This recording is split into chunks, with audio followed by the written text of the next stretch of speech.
is a dangerous mission. Ni kazi ya hatari sana.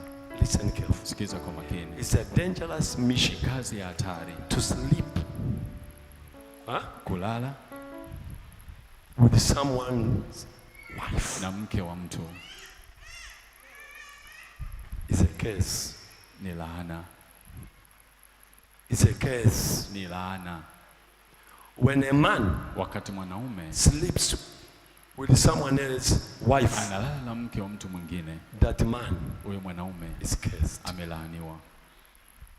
You know curse? Unajua laana? Curse. Laana. Do you know curse? Unajua laana? Listen, I repeat again. It is a curse. Ni laana. The meaning of curse, maana ya laana, it means you can die anytime. Unaweza kufa wakati wowote.